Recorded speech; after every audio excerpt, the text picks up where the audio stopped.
right? How many of you wake up every day getting ready to come to class and you're just filled with the spirit to learn, right? Again, I appreciate your honesty, because we don't. And the same thing applies to going to work or serving other people. There are days where you wake up and you're just like, I hate people. I just dislike people. And matter of fact, I'm going to watch HGTV now. I'm going to watch House Hunters so that I can hate on the couple that's looking to buy a house. I don't want them to be happy. Or they're renovating a house, I want them to find foundation issues, right? You know, you're going to have those days. And this is where being a professional kicks in, right? This is the time when you get in character, right? You have to get in character. You have to physically and emotionally take time and get into character and say, okay, I am a front desk agent. I am a server. This is more than my job. This is what I am today. This may not be what you want to be in 10 years, right? And maybe you don't know what you want to be. But today, this is what I am, right? And the hating people thing will wear off. It does. I don't know. There are days I wake up and I feel great. And then I go to bed that night and I wake up feeling completely different the next day. And I've done nothing. Nothing's happened. But those are your feelings. They're transient. Don't let your feelings dictate how you behave all the time. Right? So, I continue to grow within the Hilton organization. I get my own brand. I build my own support organization. And this is where I really learned about leadership. I was able to put a team together of what I used to call the Justice League. Each of the people on my team had a different superpower, right? And I hired people looking for a certain superpower, right? Whether it was people who were strong with revenue management, people who were strong in customer service, because our job was to work with our owners and our hotel operators to help them perform better, to help them navigate the murky waters of corporate Hilton, as well as to make more money, be more profitable. And so there are different disciplines that they have to work through. And so I hired specialists for each of those. Some people had more knowledge than others in different areas. And so a situation would rise up, I would know who. And those were some of the happiest days of my career, working with that really strong group of professionals. And we took Homewood Suites, that was the brand we were running. We won 6 J.D. Power Awards in a row for customer satisfaction, something that hadn't been done before. And I was really proud of my team and the work we did to help these hotels, because there was only 300 hotels, and so we really felt like we had an impact. So I'm winding this talk down, and I got awards and stuff, and I got to work on some really cool projects. Project SOAR was taking older Homewoods and how do we, after 10 or 11 years of operating, how do we make them feel like new hotels, because we were opening new hotels, and so there's a big difference in a 10-year-old hotel and a brand new hotel. How do we get them to that? I got to work on deploying and developing an app for our hotel operators. So that was way out of my comfort zone, because I'm high touch, not high tech, right? And so I got to work with the people who really understood the back doors of technology, and we were able to create something that our owners and operators still use today.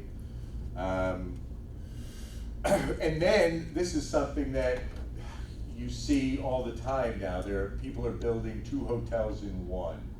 And so, we've got a few here in town, a few combination hotels where you've got maybe a Hilton Garden Inn combined with a Homewood Suites, or a Hampton Inn and a Homewood Suites, all under one roof. And so I led a task force to help us understand that type of business better, what makes it good, what makes it not so good. And I got to work with many different stakeholders, owners, operators, vendors, all of the people who had some skin in the game as it related to. And I got to meet the highest volume baker on this project in the United States. Guy who did the most baking of anybody. He lived in Baltimore, and you know what he baked? Anybody want to take a guess? No, buns for McDonald's, right? He was beyond being a baker. He was more about the logistics, right? How do I get these fresh buns out of my bakery to 10,000 McDonald's, you know? So when you see Baltimore Inner Harbor today, where their baseball stadium is, where all these new hotels are, they were all developed because of a guy who baked buns for McDonald's. You know, so I get to meet people like that. You'll get to meet super interesting people because all walks of life come and visit us in the hospitality industry. And maybe one of them will tell you you have potential, right? And you'll have to ask them that question, what is it? And then the last thing I want to tell you guys is a lot of people are saying things about your generation, right? What do they say about your generation? What do they say about you guys? They're lazy. Lazy. What else do they say? 5 minutes off on a phone. You know, right, you're dependent on your phone. What else do you hear? Come on, because I know you hear this. It's okay. Entitled, right? Well, on behalf of my generation, right, who raised some of you, I apologize. I apologize. We solved your problems. We made it so that you didn't have to feel pain. We told you every day that you're special and you can do anything you want. And all of those things that lead to maybe a feeling of being entitled, maybe contribute to some of these things that people are saying. Here's your job, guys. Here's your job. Because they say those things about every generation. My group, you know, I'm on the tail end of a baby boomer, so I'm still a hippie. And you know, people don't like the music. I play my music too loud, all that shit, right? Just different music, different stuff, right? So here's your job. You have to change the conversation. You have to disrupt their thinking. And you can do that one person at a time. I've been working with you guys now for 6 years. I think you're the most enthusiastic. I have such great hope. You guys have a stronger sense of community than my generation ever did. I don't think that you're lazy. I don't think that you are too dependent on technology. Here's who's saying these things, guys, just so you know. It's people who are jealous of you. Because when I was in the workplace, I had no voice, right? I could either talk to my boss, and if he didn't like what I had to say, then I was put down. Or I just didn't say anything because I had nowhere to go. You guys are going to be entering into organizations that have flat org charts, or it's a matrix org chart where you have places to go and talk about what it is you're thinking, how things can be better. And so my generation is jealous. We didn't have those opportunities. So we say things like, oh, they talk too much, they're entitled, they want to be promoted right away, all of those things. I'm here to tell you guys, we felt the same way, right? So it's your job, one student, one person at a time, to disrupt that thinking. And so when you hear that, just like when somebody tells you you have potential, just know that they're talking to you, and you don't have to argue with them, you just show them. You just show them. That means showing up to work early. When things are voluntary, you're there, right? Oh, it's an involuntary meeting. Come if you want. Go, because people are looking to see who's there, right? If it's a job you care about.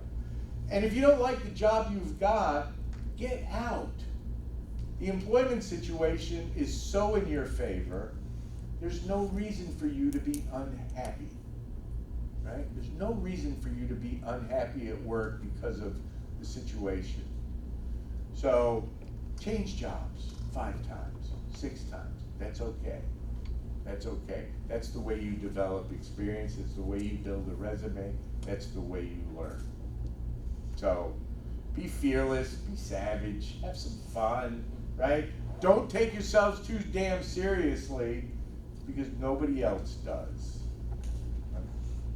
People are way too hung up thinking about themselves that they're not spending nearly the amount of time thinking about you that you think they are.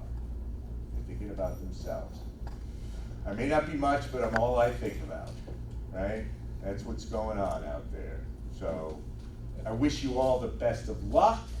Maybe I'll see you in some of my classes. Thank you for your attention. And those of you who learned how to sleep with your eyes open, that's amazing. So thank you very much. Thank you.